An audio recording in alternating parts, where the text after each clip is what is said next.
ที่ทุกคนรอชาก็มาถึงแล้วข้างประวัติศาสตร์ข้างชมิตในประเทศลาวในการคัดเลือกเอานางสาวที่จะเป็นตัวแทนไปร่วมประกวดในระดับนานาชาตินั่นก็คือ Miss Universe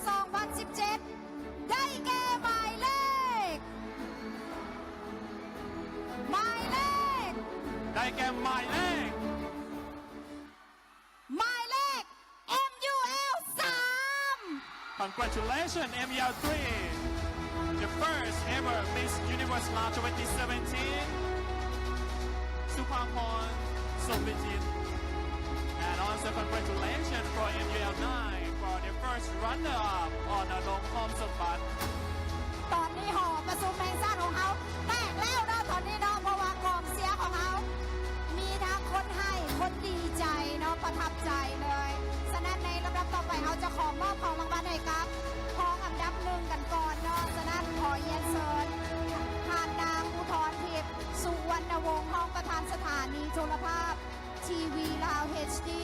ให้เกียรติขึ้นมอบเงินรางวัลด้วย เจ้าก็ถือว่าไปตามคาดเนาะรายการกรรมการของพวกเขาก็ถือว่าได้มีการใช้เวลาในการตึกตองโดนพอสมควรเพื่อจะได้ Miss Universe ลาว 2017 บุคคลท็อปอิทของประเทศลาวที่จะเข้าร่วมงานการประกวด Miss Universe ประจำปี 2017 นี้ก็ต้องขอแสดงความยินดีกับน้องนางสาวเนาะที่เพิ่นได้รับตำแหน่ง Miss Universe ลาว 2017 แต่ว่าในระยะนี้เขาจะมามอบเงินรางวัลให้กับผู้ที่ได้รอง Miss Universe ลาวนั่นก็คือจะได้รับเงินรางวัล30 ล้านกีบพร้อมสายสะพายและดอกไม้และยังได้รับเงินวงเงินคุ้มครองชีวิต100 ล้านกีบจาก ST เมืองไทยประกันชีวิตวงเงินค้ำประกันพาหนะ100 ล้านกีบจากบริษัทเทพเจริญประกันภัยกิฟต์วอลเชอร์มูลค่า25 ล้านกีบจากห้องหมอกมลพร้อมด้วยคอร์สบำรุงหน้า12 ล้าน5แสนกีบจากวานิสาคลินิก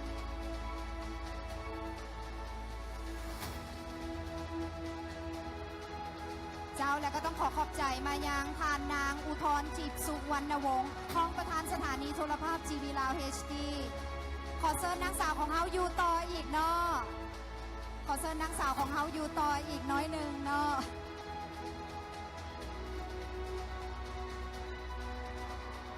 และลำดับต่อไปขอเชิญทานสนาพรบุญนิตจากเลอสกินไทยแลนด์ให้เกียรติขึ้นมอบผลิตภัณฑ์เลอสกินไทยแลนด์อีกครั้งหนึ่งเจ้าขอเชิญทางพองอันดับหนึ่งอ่อนอนงออกมาอีกครั้งหนึ่งหมายเลข9เนาะขึ้นรับของรางวัลอีกครั้งหนึ่งซึ่งก็แมนทานนางสนาพรบุญนิตจากเลอสกินไทยแลนด์ที่จะมามอบผลิตภัณฑ์เลอสกินไทยแลนด์ให้ไส้ฟรี1 ปีเต็มนะขอเสียงต้อนรับดังๆอีกครั้งเจ้าแล้วก็ต้องขอขอบใจมายังทานนางสนาพรบุญนิตจากเลอสกินไทยแลนด์และก็ต้องขอแสดงความยินดีกับพองอันดับหนึ่ง Miss Universe ลาว 2017 ฉะนั้นตอนนี้ก็มาถึงในระยะที่จะมอบรางวัลให้แก่ Miss Universe ลาว 2017 ขอเป็นเกียรติเยียนเชิญทานนางอุทรทิพย์สุวรรณวงศ์รองประธานสถานีโทรภาพทีวีลาว HD ให้เกียรติขึ้นมอบสายสะพายประจำตำแหน่งด้วยเจ้าขอเรียนเชิญและภายหลังจากมอบสายสะพายแล้วข้าพเจ้าขอเรียนเชิญทางดร.หงส์คำสุวรรณวงศ์ประธานสถานีโทรภาพทีวีลาว HD เพื่อขึ้นมอบมงกุฎจากท่านบุญเต็มเจเวอรี่มูลค่า80 ล้านกีบ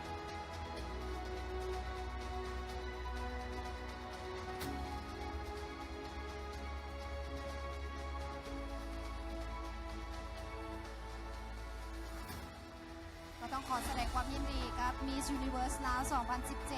2017 ซึ่งเพิ่นก็จะได้เป็นตัวแทนของแม่หญิงลาวไปประกวดในระดับนานาชาติเจ้าและตอนนี้ขอเชิญดร.หงส์คำสุวรรณวงศ์ประธานสถานีโทรภาพทีวีลาว HD ให้เกียรติขึ้นมอบมงกุฎเพชรจากห้านบุญเต็มเจวเวอรี่มูลค่า80 ล้านกีบ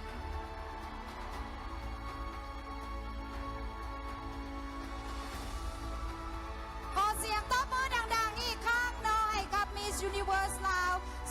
2017 เซิงสวมมงกุฎเพชรมูลค่า 80 ล้านกีบจากห้านบุญเต็มจิวเวลรี่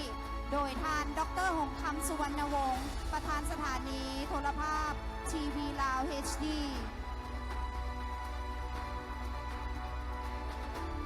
ถือว่าเป็นเวลานาทีที่ว่าเป็นความทรงจำที่ดีที่สุด และลำดับต่อไปนี่ข้าพเจ้าขอเป็นเกียรติเนียนเชิญทานสวรรค์พรราชมนตรีห้องรัฐมนตรีกระทรวงแถลงข่าววัฒนธรรม และท่องเที่ยวขึ้นมอบเงินรางวัลประจำตำแหน่งด้วย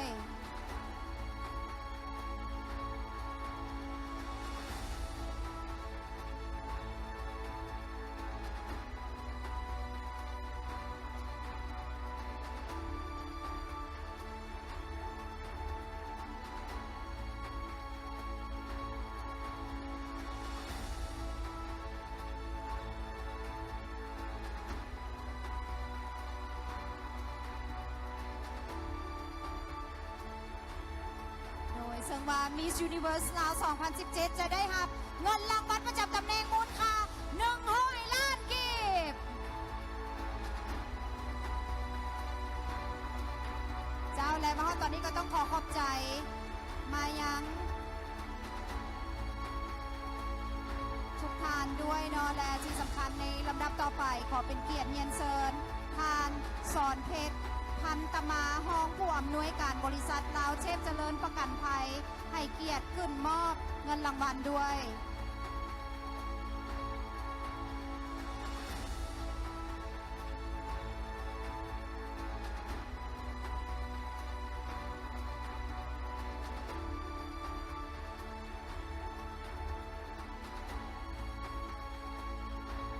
เจ้าและสำหรับทานสอนเพชรพัตมาห้องผู้อำนวยการบริษัทลาวเชฟเจริญประกันภัยเพิ่นก็จะได้มอบวงเงินค้ำประกันพาหนะรอบด้านสูงสุด1 ล้าน1ตื้อเนาะ1ตื้อ600 ล้านกีบจากบริษัทเทพเจริญประกันภัย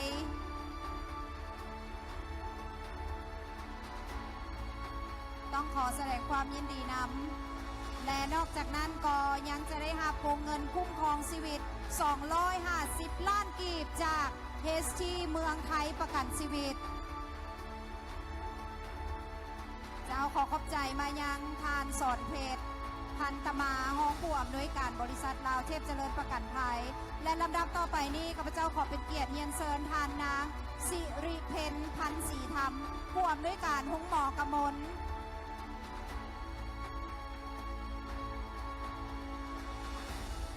และลำดับต่อไปขอเป็นเกียรติเนียนเชิญทานนางสิริเพนพันศรีธรรมและขอเยียนเชิญทานนางสิริเพนพันศรีทุมผู้อำนวยการห้องหมอกมลที่จะมามอบกิฟต์วอลเชอร์มูลค่า50 ล้านกีบจากห้องหมอกมล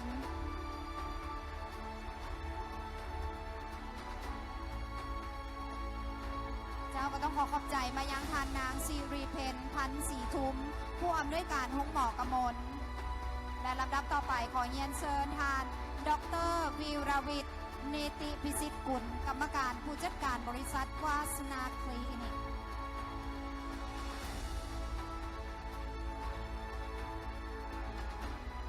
และลำดับต่อไปขอเป็นเกียรติเยียนเชิญทานดร.วีรวิทย์เนติพิสิทธิ์กุลกรรมการผู้จัดการบริษัทวาสนาคลินิก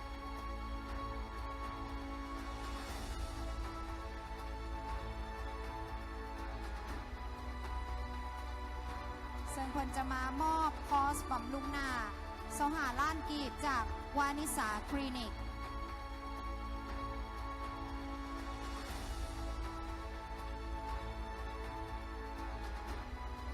เจ้าขอเสียงต้องมือดังๆอีกครั้งและต้องขอขอบใจมายังทานดร.วีรวิทย์เนติพิสิทธิ์กุลกรรมการผู้จัดการบริษัทวานิสาคลินิกและลำดับต่อไปขอเป็นเกียรติเนียนเชิญทานวรรณาลีออนสวัสดิ์รองประธานบริษัท LT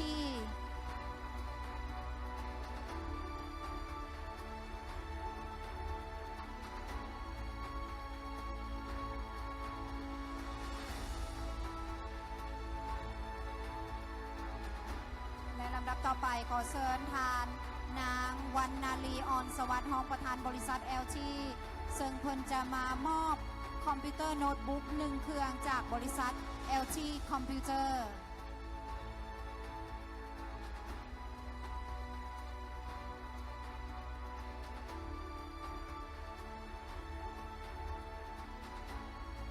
แล้วก็ต้องขอบใจมายังทานนางวรรณาลีออนสวัสดิ์รองประธานบริษัท LT และลำดับต่อไปขอเฮียนเชิญทานสายแก้วสีดาวงศ์สร้างแต่งหน้าอันดับหนึ่งของประเทศลาว จากห้านพรตตี้เสริมความงาม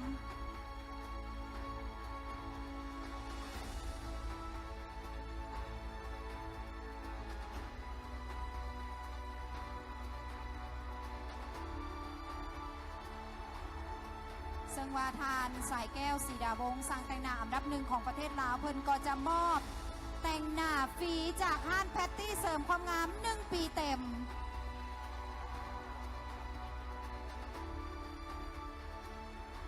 เจ้าขอบใจทานสายแก้วสีดาวงศ์และในตอนนี้เนาะจะขอเฮียนเชิญทางประธานของเรา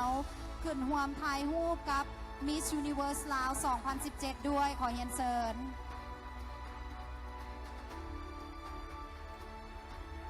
ฉะนั้นตอนนี้ขอเชิญทางประธานของเรานั่นก็คือทานนางอุทธรทิพย์สุวรรณวงศ์รองประธานสถานีโทรภาพทีวีลาว HD พร้อมด้วยทานดร.หงคำสุวรรณวงศ์ประธานสถานีโทรภาพทีวีลาว HD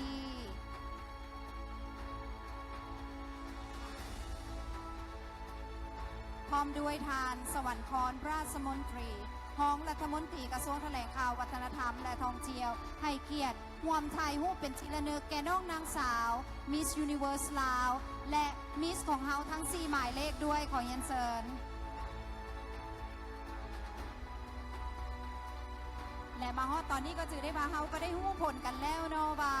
นั่นก็คือหมายเลข MUL 3ที่ได้เป็น Miss Universe ลาว 2017 คนทำอิฐและเป็นข้างทำอิฐในประวัติศาสตร์ที่เฮาจะได้ส่ง Miss Universe ลาว 2017 เข้าสู่เวทีการประกวดที่ยิ่งใหญ่ระดับนานาชาติเลย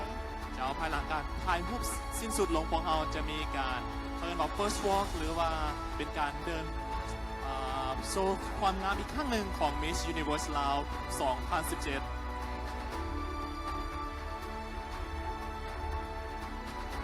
และมาฮอดตอนนี้ขอเสียงต้อนรับดังๆอีกครั้งเป็นกำลังใจให้กับ Miss Universe ลาว 2017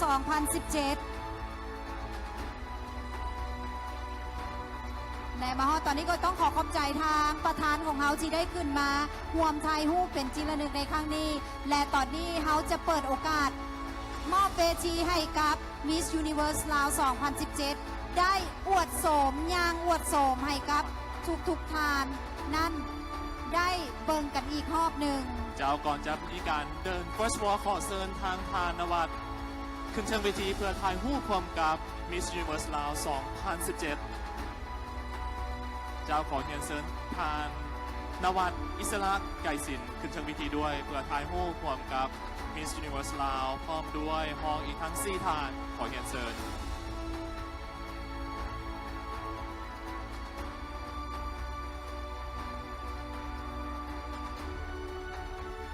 เจ้าขอเชิญอยู่ด้านกลาง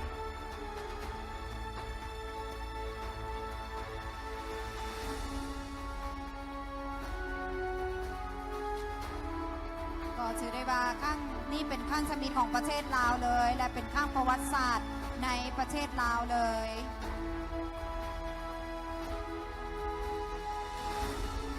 เจ้าแล้วก็ต้องขอบใจมายังทานนวัดอิสระไก่สินที่ได้ขึ้นมาร่วมถ่ายรูปเป็นที่ระลึกกับน้องนางสาวของเฮาด้วยขอบใจ